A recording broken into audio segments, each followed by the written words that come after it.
Hi guys, welcome to my channel. My name is Sissy if you're new here, and today I have a very special guest. This is my mom.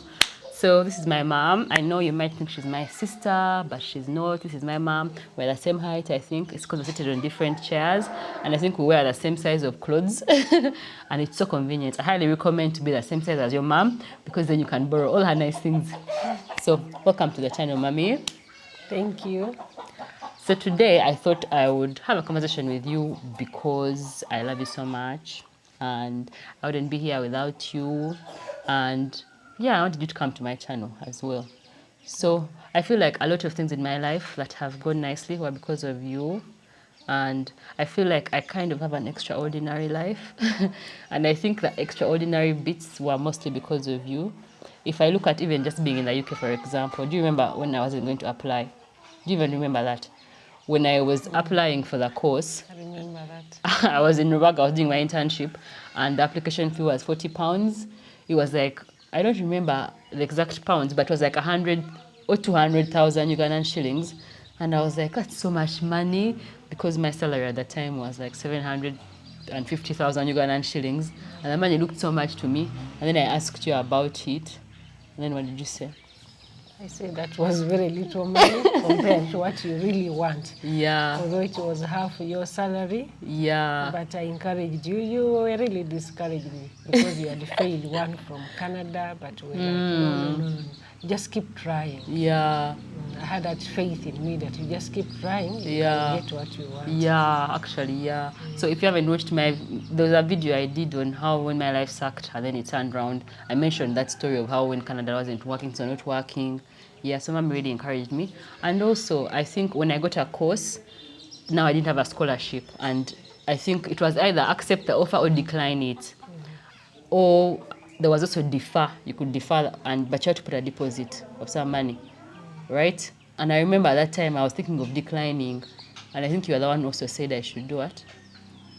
You continue and Yeah, and yeah, apply. You can't just let the offer go. yeah. And And you said I should ask daddy, I think. Because me I was like, man, the money is too much. Because it was £2,000 that we needed to put as a deposit for 1 year. And so in that 1 year, I had to pay back the money. Sorry, in the 1 year, if I hadn't got a scholarship, I'd have to lose the money. Or if I got a scholarship, they would give it back to me. And in that story, actually, Edward was also involved. Obviously, he didn't know that, but he also promised he would help me to pay back the money because it was too much. The £2,000 was equal to like 10 million, which was like half my salary.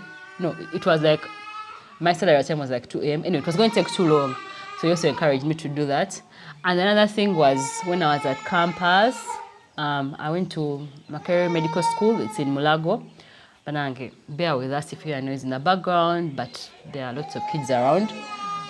When I was going to medical school in Mulago, and I was staying in hostel, I was staying in Akamwesi, but I was driving. I was driving to hostel. I was driving from hostel to to Mulago. It's like a 5 minutes drive. Eh? So I feel like, mommy, you are responsible for a lot of the softness of my life, because I feel like for the largest part, I think I've had a soft life. And were you not the one who told me to do the driving? Yeah, even I didn't want to drive. Tell them about the driving part. of course, the driving part, Eh. but every kid gets to senior, Form 6, you have to go and do driving. Whether you like it or not, we would convince you because we knew it's necessary. It's a necessity. Yeah. And in fact, when you started driving, it was easier for us. You'd visit your other cousins. Yes, I became the family driver. So Yeah. in the end, it was all to help you also. Eh? I was the one going for VDs for all my brothers and and cousins. Yes, actually. Yeah. So yeah, I think a lot of my life, like I said, was easy because of you. Even the grab you used to bring for me so much grab. I just had this thing that I don't want my kids to be, let's say, if they need grab like 4 items and then I buy only one when I can afford 4. I do my part and then they will do their part. Yeah. So I feel like I didn't suffer. Do you think I'm spoiled? Some people may think that people are spoiled. No, People say that and you may spoil kids. getting Tell us spoiled about that. is just someone's life. Even those who suffered can still go astray. It doesn't matter. For me, I didn't have that concept. And me, I wanted to take care of my kids to the level we can. Yeah. I would drive to Namagunga. I would come and see the other You were the first one ever, I think, to for my VDs even picking me from school. At It least was me, I knew my always the mom was first. there. So I think that was a good foundation for me because I had someone I could rely on always. I always knew you were there. Even as I'm bathing, because I like to bathe at the last moment when it's time for leaving, I just wanted to bathe and just enter the car. I always knew you were there and you were always there. So you were always reliable. I was always one of the first to get at school. Yeah. So Yeah. I only missed out one visitation of your sister, and I was very busy. It wasn't a visitation, it was one of the drop-ins. It wasn't a visitation on a schedule, but it was one of there was like some competition of something which I missed. The following day I had to go to Namugongo. Yeah. Because remember, even up to now, I still remember that I was very busy and forgot. And even when she called me, where I was, I remember what I was doing. Even people around got to know, oh, I couldn't go for this. Oh my God, and it's so late, I can't make it now. So I just didn't want my children to be missing out on me at school. Me, if it was possible, you couldn't have been in a boarding school. I just wanted to be with all of you at home. But in the Ugandan system, It was like compulsory. and even the kids are also motivated by others. Yeah. They will tell you, oh, they want to go to boarding in Then Form secondary, 1. in S1, yeah. Yeah. So, yeah, I think you did your best, really. You did the best that you could with what you knew. That's so what I thought. I'm not going to come and say here, mom is an angel. She is kind of, but then obviously there's some things that were not the best. And but I think something I really admire about you is that you also learn. You don't just, because a lot of parents, they're like, for me, they don't ever apologize, or they don't ever own up to any mistakes that they've made. But I think at least you did and you do, and I think you show me to do the same as well for my own kids and do the best that I can. Because one of the things that we've mentioned before, I mentioned in another video, is that sometimes you are so critical, so much of us, but with time I've learned that I think that you are also very critical of yourself as well at the same time. And that's also because they were very critical of you as well when you were growing up. Because obviously we're not going to sit here and talk all day, the whole entire story, but how your own childhood probably was very different from our own. So that's what shaped you to be how you are. But at the same time, no one is perfect. But I think the pros, for me, in my opinion, are they outweigh the cons of your parenting. And the other thing I also want to talk about was another thing that I learned from you, which I don't love, is that you do too much for other people more than yourself. Do you know that? Like in the home, when we have gone on holiday, everyone is supposed to buy something for themselves. And then what is mommy buying? She's buying saucepans. You're buying saucepans for the home. Eh? You're buying saucepans for the home. You're not taking care of you yourself and your own needs. You want to always looking at family things. Eh? And that thing, I think it rubbed off on me also. Because if you ask Edward, what am I always doing? I'm now the one buying saucepans. Like, instead of looking for what I can get for myself, I'm looking into, there must be some family thing to benefit all of us. And he's always telling me, and I know, when I start to look back, I'm like, you didn't tell us, obviously, this is what you should do, but we see. And then also, I get like overworking to the point of getting exhausted, and by the time I sit down, Manang, your back is hurting. Yeah. It's all from you. Because when we have like a party at home, I will start, I'll be in the things, I'm like, sit down. I'm like, where did I get that? I got it from you, obviously.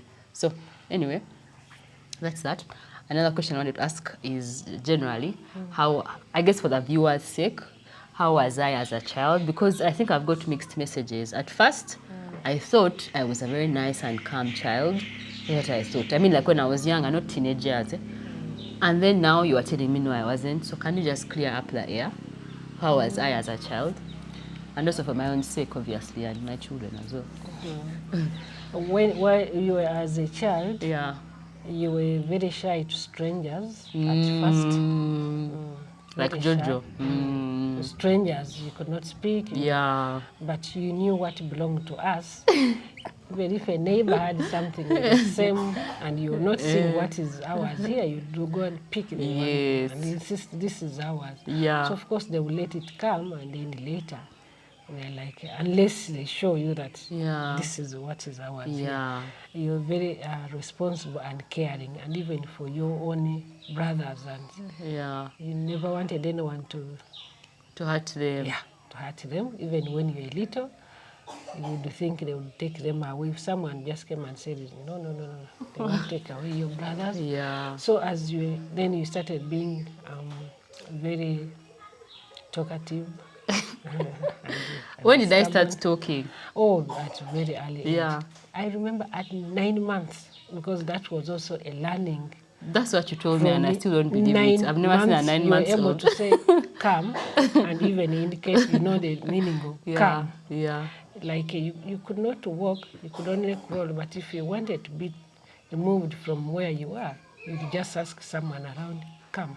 With a sign, then they help you. Man, tell us before when you start talking. At 1 year and 2 months, you would construct a sentence.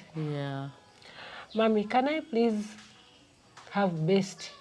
What's breast? The breast you want to feed.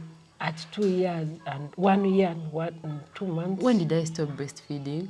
At that age. When I started asking you now, then you said, Akati, this is too much. Now she has gone. I was like, Jojo, which means? I would have continued. But of course, the community will go. The judgment. And you'd run around. You looked over age. Like, so people keep saying. Achayonka. Panange myosa abana. Me, I'm going to breastfeed until. Please, breastfeed. Because the pros are bigger than the negatives. To 2 years at least and above. If you can. Don't take what the community. Ignore the naysayers. Do what you know is best. Like, so that you don't regret like us that we did this because the people around us. And for something which is positive, and they are bringing you down over it. Now, for me, like those shoppings I would do for you at school, you go to like the supermarket to shop, and the parents are complaining. They meet there, they do not know each other. It's like, oh, now kids are coming back home. Hey, we are so stressed. Now we have to buy a lot of this. Me, I would get so shocked. I'm looking for this day to come to see my children back home, and I'm shopping most good foods which they have been missing at school. For them, they're already complaining, and they're buying more bad food. More portion beans. Yes. I think also their situation is different. Maybe their financial situation. No. It's not because of that. It became like a trend. They see children and they want them to belong to school. The children belong to the school instead. So then you don't know your children, and they're like visitors at home, and don't know what to do with them. Yes. So you were a very active child, very talkative. Straightforward. I don't remember you telling a lie over something. Maybe when you had grown and become a teenager. But while you're young, when I was young, I was truthful. Oh, that's nice. I need to get back to. I think I recognize myself in what you're saying. Like also, even that part of me taking time to warm up to strangers, I had that. Like if you compare me, let's say, with Edward. Who Edward's mom was telling me that he was like Micah now. Who Micah is so free with people. He doesn't take long. Like he doesn't refuse people. He just goes. Very, very friendly. So Edward was like that. From even that little age of being a baby. And me, I wasn't. So even now, if we're going to a setting, for me, I don't just. But Edward can reach even strangers. Although at the same time, I also feel like I'm now outgoing also. But I was outgoing, but it's taken me more time. Or sometimes I have to force myself more than, let's say, for him. who it's completely, even strangers, you go somewhere and he's hugging people, I'm like, Wanang, do you know that person? No. I don't know that person. Yes, so for me at least I have my limit. Or my limit is just lower than his. Okay, so I think that's enough from me or about me. If you have any questions, leave them down below. Maybe I'll answer you. Okay, so now I guess I would want to know also for myself, how are you as a child? Or even before you first tell us, have you told us your name? I think you haven't told us your name. Yeah. What's your name? Yeah. My name's Florence Tibayungwa. I'm the mom of this little girl here. She always remain little. Sisi Atwine. Yeah. Yeah, okay. And where were you born? Are you a Ugandan? Are you a Kenyan? Because you have some Kenyan history. Tell us that story. I think I was born in Uganda. Where were you born? I was born at the border of Kenya and Uganda. Busia?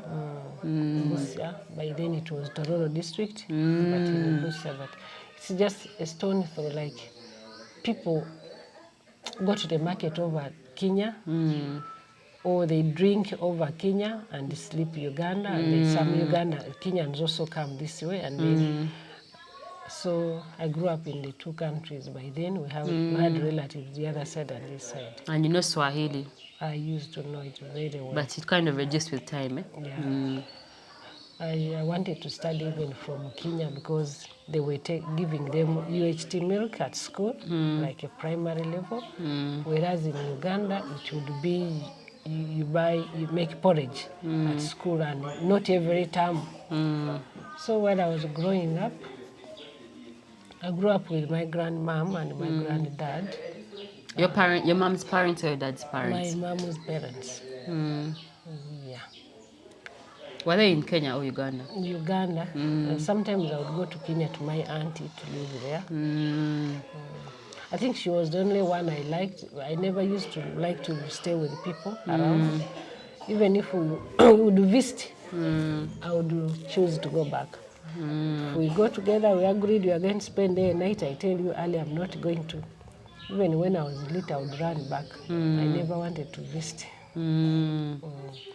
So, but Kenya, to my aunt, is the other side, because life there was a bit better.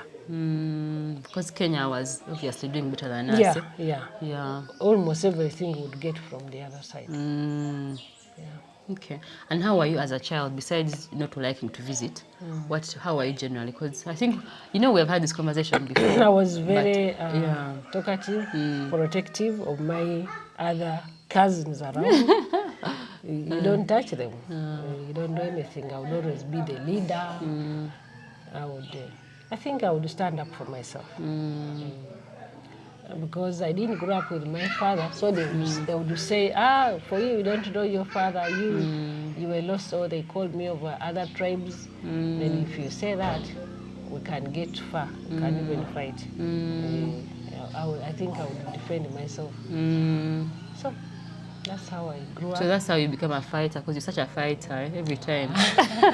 Every time, Manang, you don't just accept even small things. Sometimes they're like, Manang, let it go. No. Because if I were alone, you were trained ever since then. You had to fend for yourself. I had to defend for myself. Yes. And I would. And you were so stubborn also, I think, because you were always running about purchasing. I was. Because I remember I would even, like, when I was in primary, maybe 4, there was a big boy in primary 6, 7 who hated me, and he was, I think, a prefect. So I don't know why. Because for me, I was little, but I was an athletic. I would run. Hey, I would even compete with big people, and I'm always ahead. So even in primary 4, I would go to compete in other schools. In what sports were you competing? Athletics, 100 meters. You are a runner. Yeah, 100 meters. Until I got, I think, hurt in the right joint. That's when I stopped. And the school would not care maybe to give you some help. So otherwise. So I grew up in that life. It was very, very hard. Yeah. Very, very hard. It's like you, a little girl, you are the caretaker of the home. If they wanted some money, then they organize and they save. They save some stuff. My grandmom would go to Kenya and buy fish and bring here and sell millet, like a barter exchange. So then they will give you the millet to take to Kenya to sell with other people. Remember, these people are adults. I give you 3 women to carry for you. And I don't allow them to take care. Their job is to carry up to the point of sale. It's me to look for the market and sell and measure and get the money and pay them. So you see that responsibility and know the balance and know how much to purchase, to take back, and then the other like items, the list they have given me to buy, including if we have books or pens, or if people are to pay the school fees, the balance. I know how to do that. I knew how to do that. So for me, it would be easy to not to have money. That would be very hard. Yeah. So that's where I guess you got that that entrepreneurial spirit, because you've always had businesses. Yeah. You've always done some sort of business as long as I've known you, and you also like to have money. Yeah. I know human being has to have money all the time. Yes. Because if you don't have money and something happens. Because, but also I feel like it sounds like you were kind of in survival mode. You had to always survive. You had to always survive. So I wonder if some of that is still in you, even when maybe things are not that bad, of wanting to survive, like, you know. I just want to have money all the time. To do something that is profitable. I don't want just to sit there. Okay. So maybe that can bring us to today. Like, what do you do in terms of, like what do you do? Because now your kids, how old are your kids? Tell us. Right now I'm a farmer. I'm doing, here we have a farm where we are in sub-country. We have coffee farm. I have our coffee is on 30 acres. I'm planning to add on. And I have cows. And I have local chicken. I'm trying on local chicken. I think I have like 218 so far. So I think that's really good. I think I need to pick a leaf and try and be more entrepreneurial. Like, try out other things. I have a small grocery in Kampala someone is running. Ah, do you? I didn't know this. Where? I have not seen it, you know. Okay. I have not seen it. So that when I'm here, the resources here, take care of the workers here. When I'm the other side, yes. Because I have other people. I have many children I'm taking care of. So I wanted that the money the other side pays the school fees. So that I tried even to help their parents, that maybe I give someone capital to take care of the kid, but they have failed. So I'm again taking. Yeah. So actually, that's another thing, because you see now your kids are all grown up, but you still have other kids to take care of, like other post kids you're helping, and that's what they call black tax. They call it black tax, which is where you have a tax of looking after your other people. And I feel like... and in fact, while you're growing up, I didn't want you people to get to that. And I haven't. You see, I haven't got to that. So far you've succeeded. I didn't want... So far you've succeeded. Yeah. But you're like shielding us. Yes. As per now, you're shielding us from all that other added, like, maybe responsibility. Yeah? Yeah. So well done. You did it, because me, I don't have other people that I am like. I think that's another thing why I may not be maybe so entrepreneurial, but I think I should be, because I think it's good to have multiple sources of income. Okay, so I was going to just ask, because me, I would have me how I grew up. That's what I was. Yes, and then now we had come into the present time about how many children you have, because due to why I'm asking is that me, I would think when my kids are all grown up, maybe responsibilities are less. But then for you, it's not, because you have all these other people who are having kids and that you're still having to help take care of. So because they kind of become still a burden to my mom or to other relatives or here to you. Now like we are here, you know, the cousins of yours we have raised, they are responsible now on their own, and some are able to take care of their children. So that, but if we left them, then it would be looking awkward. They wouldn't be responsible people to themselves, and they would still be a burden to us and their children. So when you help someone, then it becomes, that burden goes off. He or she takes care of his. yeah. Okay. I grew up in that place. Yeah, you're telling us how you grew up. Yeah. Then we moved to Busoga, where we lived. I was there for 2 years. I studied took classes there.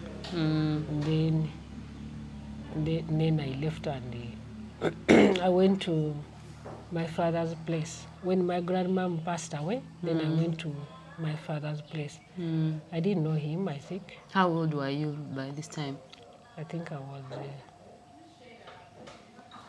maybe 16. That's when you went to your father's place for the first time? Yeah. I just went asking. Eh? I had never been there, I think, when I was in when I was 10. When I was 8. 10 or less to bury, for a burial, so I couldn't remember the place. Yeah, to bury my grandfather when he had died. And So then? when I went there, then he took me back took me to school. I continued with my Form 1. I went to stay with my cousin in Tororo. So that's where I stayed until I left. And I left when I was sick. I wasn't okay. Then I went to live with him where he was working. Is that when you met Daddy then? Yeah. So how old were you then when you met Daddy? 21. I think. You were 21 and you were staying at Grandpa's place. Yeah. And he was a neighbor. Is it? We were living in the same area? Yeah, living in the same area. Tell us. Tell us a story.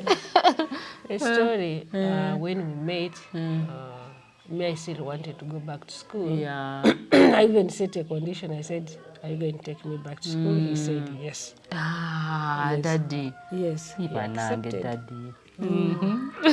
But did he take me? Did he?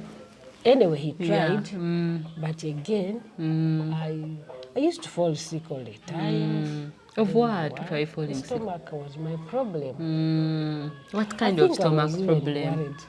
The stomach used to pain me a lot. Ulcers. Ulcers, and I would be stressed because I just didn't want my life to be where I was. That was worrying me a lot. Stress. To be where I was bad because I was looking at now for me, because I was seeing like I don't have someone to help me, and so how am I going to manage if I don't study and get a job or get employment by myself? So those are the things I think which were stressing me a lot.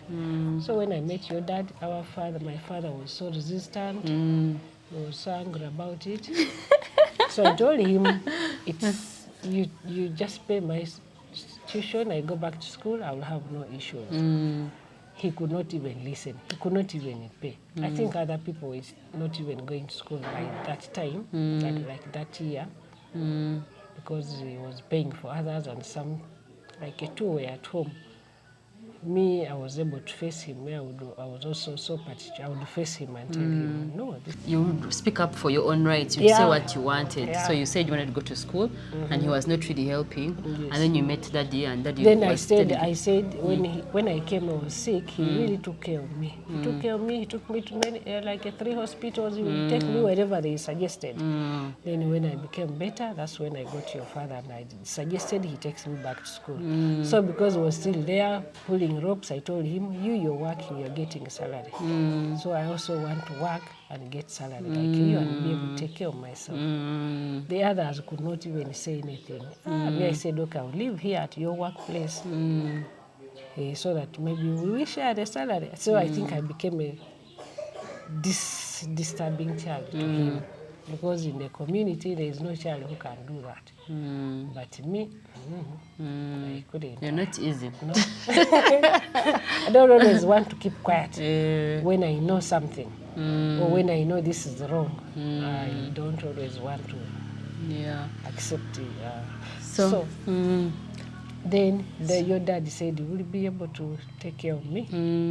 So we decided to go and live together. I told my relatives, it's only my dad. I didn't tell him where I was going, whether I was going to live with him, but we are going in the same city. So what does that mean? But I told my auntie and the other relatives knew and saw him, and he went there, and I couldn't just introduce him to my father, but my auntie. The same guy? Yes. So when we started living together with your dad, I was supposed to go to an institution. I went there, I think we picked forms, then I felt sick. Again, so I couldn't go back. Then within a short time, there was a transfer to go to another town, in the village setting. That was because he bad. was a policeman. Yes. So he would be transferred from different places.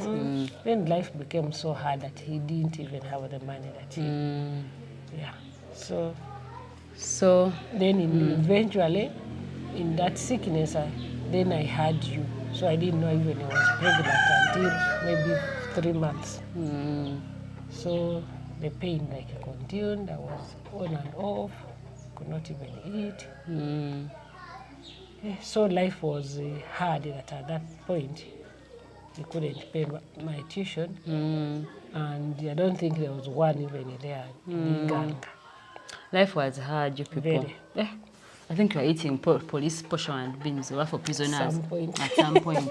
You people, life was hard. It wasn't easy. Because I saw pictures, even there was some pictures when you had a kiosk, when we were staying on Martin Road. And then we were just there with Daddy outside. But I don't have memories of that time, actually. You were little. I don't have only actual memories How of that could time. you have that? 2 or 3. Because Cyril was born when we were 2. So the 3-year-old. So do you feel life was hard? For how long was life so hard like that, do you think? A number of years, I think from the time before you were born, that's when transferred to a place where the boss was transferred to a bad place, and then in the village you are waiting for salary. Salary is in Kampala. By then, there's no way they can channel the money to you the other side. So how would you encourage someone out there whose life is hard now? Because it seems like life has seasons. Exactly. And it seems like everyone is going to have a moment where life is hard. Because even me in my life, I've had moments where life is hard, but of course they're not as hard as yours. But to me, they were so hard, and they passed. But also they come and they go as well. Come and they go. So in those years, but also those years of, I think, where you really don't have money, you have little kids, how would you encourage them in that time? You have to be patient and continue working hard, because the situation cannot be permanently bad. Yeah, don't give up. You don't give up. You just have hope and work hard. Just keep going. Yes, because if, for example, we said it's hard and we give up, or maybe I left, girls these days are looking for rich people. Now, we wouldn't be here now. So we persevere with our husbands. Because if you're looking for the rich ones who have already made money, or those who are from rich families, what about you? What are you bringing on table? Yes. If you are looking for a rich one, for you, how much do you have? It should be two-way. If we know, yes, men should take care of the wives, but you are not a baby. That's why for me also work and get my own money. Like we're doing collectively. The time we're paying school fees, I can do the shopping. Yeah, so you always work together from even back then. Yes. So I was now going to ask you, about that thing of going to school. It seems like it hurts you so much, even now. So bad. Would you consider going back? Because it's never too late. Not now. No. Now, yes, I know I can make money, not necessarily by getting. Yes. Now, no, anymore. That's what I was going to also say next. Because I even worked and there's a time I was earning a lot of money, some more money compared to even your dad. Yes. So, because the reason of going to school, the end goal anyway, was to make money. To make money. So, and there are people who went to school. And they are not making and money. they are not. And you keep saying how you didn't go to school, but you went to school. Did you not go to school up to somewhere? No, you wanted to go higher. You wanted to go higher. But I went on your behalf, didn't I? Yes, No, I'm I've happy gone. now. Yeah, I reached a time and gave up, and it's like now I work for my children to do it for me. So I was just wanted you to get to the level that I didn't get. So, because another thing is that if you wanted, you could go back. You know that at any one point, because you see, even Edward is planning to go back. he's young. Yeah, but you're also young. How old are you? Tell the people. 56 years 56 old. years In fact, old. I have, this is March 24th. So April, May, June. I have 3 months, remaining with 3 months, and I think 1 week to make 57. To make 57. Yes. Banange, how old does she look? Tell us in the comments below. I know they'll say you look much younger. No, I That's can what make Papa money. said. I'm busy making money. I don't have that time. Exactly. So really, I guess that's something that it's just how it worked out. That's how it went for you. I can employ those who have higher levels than me, so I don't want to go and stress myself. That's why I need to do business. You know that. It's good. Because otherwise I read and read and read books. In the end, I'm going to be employed by other people who haven't read those many books. And yet, you know, so I need to make money as well. So watch this space. I'll let you know how it's going. Yeah, you need to make money. You need to make money. So the other thing I wanted to ask about, Mama, is about menopause. Because you're 57 years old. And what I want to ask is, because me, myself, I'm interested ever since I had a hysterectomy. I haven't watched any of my videos. I had a hysterectomy, so that means I removed my uterus when I had my baby. And so I was told I'll probably go into menopause earlier than I would have. And me, I'm using you as my example. So I estimate when you go into it or when you went into it, they told me like 5 years earlier, roughly, than I would have, And it's something I don't hear about. You don't hear people talking about menopause, especially Africans. White people talk about it a lot, like symptoms, what to expect, and also how to, I think, like maybe help yourself better, like what helps. And so what's your experience been like with that? I think people get hot flashes. I used to read about it and I didn't know what hot flash is. I would even Google and put the meaning, what exactly, how you feel. But it's just some heat you abruptly. And you feel it? But now when I started taking those... You have some supplements that you take? Supplements, so you don't feel it. Otherwise it can be bad at night, even later, even now when it's, the weather is cool, you can see yourself sweating like for 3 minutes. I wonder if it's going to pass and then you stop, because it's not like forever and ever. I think it's going to pass. Yeah, it passes, because even Jaja Beth, when we first met her, she told us how it used to be so bad, but then after that, it's like a transition, and then it settles. If you don't concentrate on it, you just know it's normal. You move it on. is, and I think you're fortunate. Why, like we said, the African women, they don't talk about it. They are not exposed to those supplements. They are not feeling it. Yeah. They don't. Some of them may not even know the difference. Yes, that you feel hot in your body, you sweat, but it's short-lived. I think some don't even mention it. Yeah. They don't know. Is that the biggest thing that maybe you've experienced? What about, the biggest symptom that you've experienced from it? I think. What about irritability? Because they say people get so irritable, mood swings, all that. Because everyone doesn't get everything, obviously, but just some things that for people me, get. that's the only thing. That's the only thing. Okay, so that's the only thing I realized. And maybe the sagging of the skin. Yeah. But my skin was always soft. Even me, my skin is so soft. Like you see, your skin is soft. So yeah, my skin is so soft, but I'm working out. a lot. I don't know if that helps, but hopefully it should help. It does. Yeah. And you also work out as well. Yes, and the types of foods. But I had started eating this type of food I talk about, and I added on 4 kilograms. I was like, what the hell? They give you weight. You easily gain weight also when you're postmenopausal. Your metabolism goes down, so you have to be careful. So you don't have to eat as much as you used to take off the 2 kilograms. So that's something else I've also learned about from you, is that you do care about yourself, you take care about your body, you work out, you exercise. Yeah? People here, you'll be thinking that, oh, she looks 30, 25, she looks like my sister, just genetics. They are not. They are not just genetics. Not only genetics. Okay, a little bit genetics. Yeah. I do work out. But you do work out. I do care the type of foods I eat. Yeah. Like I use maybe mostly olive oils. Extra virgin. Other cooking extra virgin, exactly. The other oils I will look for. I look for a very good one. I highly recommended, and little still. Most cases I eat boiled food which is not fried with cooking oil. It's raining now, so we're going to just wrap up. I don't know if you can still hear us, if the rain is so much, but I wanted to end by asking you about parenting advice. What advice would you give yourself as a parent? If you knew now what you knew, if you knew then what you know now, what would you do differently that we can learn from as well? Maybe there is a way I would shout at the children.